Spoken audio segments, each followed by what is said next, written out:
For 16 years, this man walked the halls of hospitals across America with the power to save lives. Instead, he became the most prolific serial killer in modern history, and he chose his victims while they slept. Charles Cullen became a nurse in 1987. He was quiet, competent, and trusted. Patients liked him. Doctors respected him. He worked the night shift, when the hospital was dark, when families went home, when he was alone with the most vulnerable patients. Over the next 16 years, Cullen worked at 9 different hospitals across New Jersey and Pennsylvania. And everywhere he went, patients started dying. Not just dying. Dying wrong. Healthy patients going into cardiac arrest for no reason. Diabetics suddenly having fatal insulin crashes. Heart rates dropping to 0 in patients who were supposed to recover. But here's the thing about hospitals. People die there every day, so for years, no one connected the dots.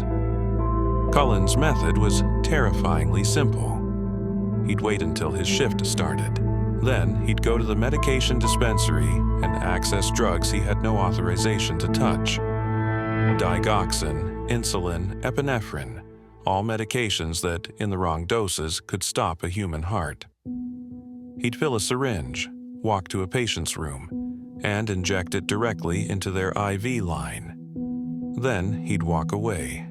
Sometimes he'd watch from the nurse's station as the alarm would go off, as the code blue team would rush in, as doctors would try desperately to save a patient who'd been fine just minutes before.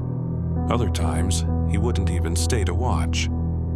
He'd move on to the next patient. Cullen later told investigators that he chose his victims based on who he thought needed to die. Some were suffering, some were rude, some he just didn't like. He was playing God, and he was doing it every single shift. But here's the most disturbing part of this story. The hospitals knew. At Somerset Medical Center in 2002, administrators noticed a pattern. Patients were dying during Cullen's shifts at rates that were statistically impossible.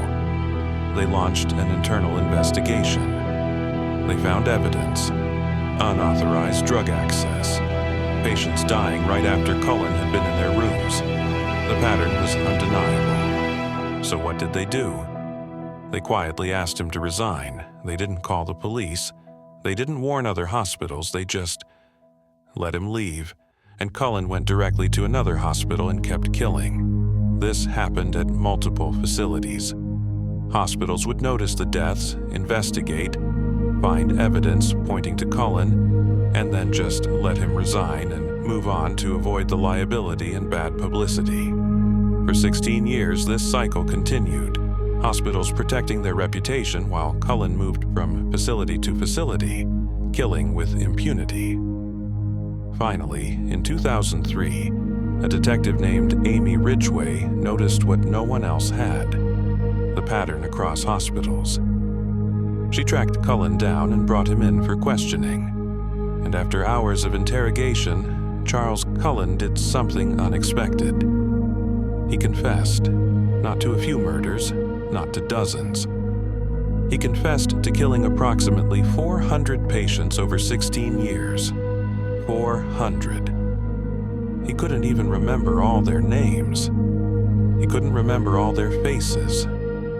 There were too many. When detectives asked him why, Cullen said, "I thought I was helping them. They were suffering." But investigators found his journals, and the truth was much darker.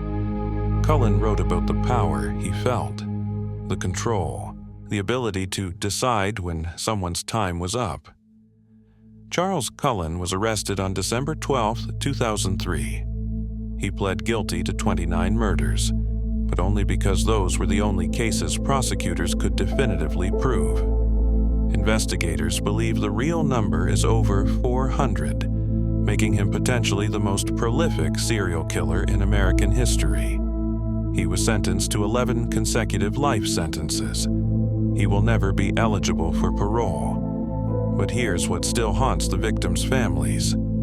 The hospitals that let him resign quietly, they faced lawsuits, Some paid millions in settlements, but not a single administrator was ever criminally charged for allowing Cullen to continue killing. Those hospitals chose their reputation over human lives, and because of that choice, hundreds of people died. The nurse who decided who lived and died.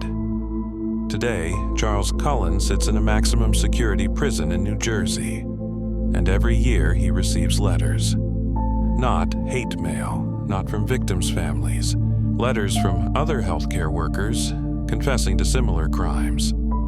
Investigators now believe Cullen wasn't unique. He was just the one who got caught. How many more are still working? Still deciding? Still playing God while patients sleep? We don't know, and that's the scariest part.